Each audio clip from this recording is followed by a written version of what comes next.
it seems that things are finally slowing down and a recession is imminent, if not already happening, it's important to understand what are some ways that you should manage your money and how should you invest in a recessionary time.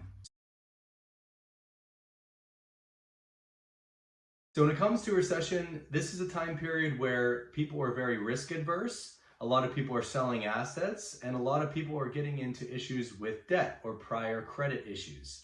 Now, for me, for some reason, I've always been very risk adverse. I'm an extremely conservative investor, and I always wanted to know worst case scenarios so I could protect against that and defend my portfolio and my clients' portfolios. So over the years, I've studied a lot about recessions, depressions, going all the way back to the Great Depression, including 2008, the dot-com bust, and just I really found interest in learning about all the risks and the things that happened and how people psychologically would react to them. So in all these years of studying, probably the most helpful book I ever read was actually from an attorney back in the Great Depression. He was an attorney and an investor, and he actually journaled on a weekly and even daily basis sometimes every single aspect of what people were doing and how assets were performing during the Great Depression. So he literally laid out, during this week, this is where we saw this bank failure, and this week we started to see real issues in the real estate market, and people who had this were losing, and people who had this did okay and survived. And that was really helpful for me. So I kind of took that information, and I can leave the book in the link below for you guys if you'd like to check that out. But I utilized that information and also the experience from learning from people back in 2008 to put together what I call a recessionary plan for your investments. So the things that performed well during this time period were guaranteed instruments like the treasury bills or treasury bonds or very strong corporate bonds, debt of very financially strong balance sheet companies. Also, some other things that did pretty well was cash value life insurance. Now, a lot of people may not know what cash value is, but essentially it's the cash that's produced from the general accounts of large life insurance companies. Now, it's important to do your due diligence and make sure you're working with a very strong accredited insurance carrier as opposed to like a fly-by-night smaller insurance company. But these are guaranteed and backed by the insurance carrier. So this is a way that you could protect yourself and hedge against market downturns and downturns in different asset classes. The other option is if you're a business owner, you could always reinvest into your company. So whether that is in new technology, different things to reduce your cost, different revenue producing activities, marketing, other things that will have almost a guaranteed return on your existing business is another great use of capital during this time. So this is the short list. Out of all the research, these are the main things that I found that people in the past said protected them in economic downturns. Now, this is not a solicitation. Of course, speak to an advisor and make sure that they review your portfolio and see if these are suitable for you. But this is just some information that may be helpful as you're reallocating funds and trying to prepare on this downturn.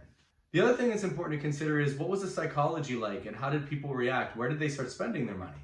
Well, what happens is that people stop spending their money. Obviously, if you lose your job or if your income's down or if inflation's high and now all of your bills have gone up 20-30%, you're not going to be spending as frivolously as you were in the past. So people generally cut down on their spending. They focus on the necessities, right? Your consumer goods. Unfortunately, a lot of money tends to go to alcohol. Depression actually increases pretty dramatically in recessionary time periods, and people tend to still spend money on alcohol. And casinos, another one that I found. People tend to start gambling a lot more, whether it's an attempt to make money or for pleasure, but that's something that generally goes up as well in recessionary time periods. So what are some investments to avoid, or who got hit the hardest during these time periods? Well, of course, the speculators. Those are the ones that bought purely on price and hoping to make more off of that investment. They weren't concerned about the cash flow. They weren't concerned about the long-term trends or a lot of the financials that go into those investment vehicles. So the speculators got hurt, basically just trying to gamble on price on securities or on real estate. The other group that got hurt was large commercial real estate owners.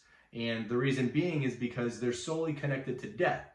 So when debt becomes much more expensive, or in times like now where there's a credit crunch, where access to capital is extremely limited, not only do people not really have as much interest in investing, but banks are now drastically cutting their lending and increasing their standards on who can get the loans. So that really hurts larger real estate owners, because real estate is driven by debt, right? Not many people can just utilize cash to buy a $50 million building, or even just an individual purchase of, say, a $250,000 house.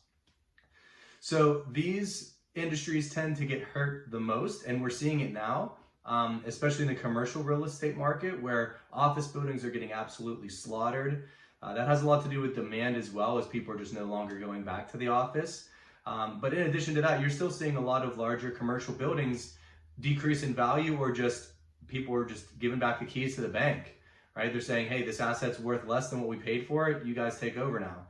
And the reason this is happening is not only the demand that's falling, but when interest rates increase, it makes it very, very expensive for you to actually get debt to maintain that property.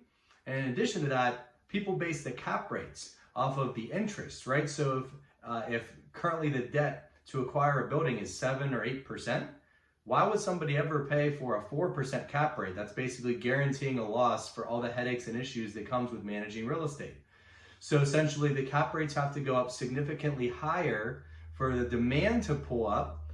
And in doing so, that means that the price normally has to go way down. And people are in a tough spot where they don't want to drop the prices yet, and buyers don't really want to acquire something that's basically going to be a guaranteed loss. So you're already starting to see that in the market, and I think that's going to continue, unfortunately. So those are the big types of investments that at this point in time, if you're in a recessionary time period, it's probably good to avoid, or take a very, very strong look at the financials and be extremely conservative. So hopefully this is helpful to understand some of the things that perform well in recessions, some that don't, give you some new ideas that maybe will be a good fit for your investments.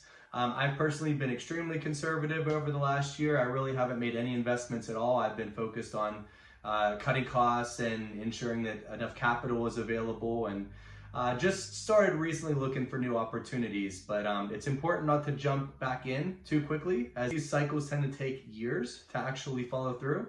But hopefully this is valuable for you guys, and I will catch you on the next video.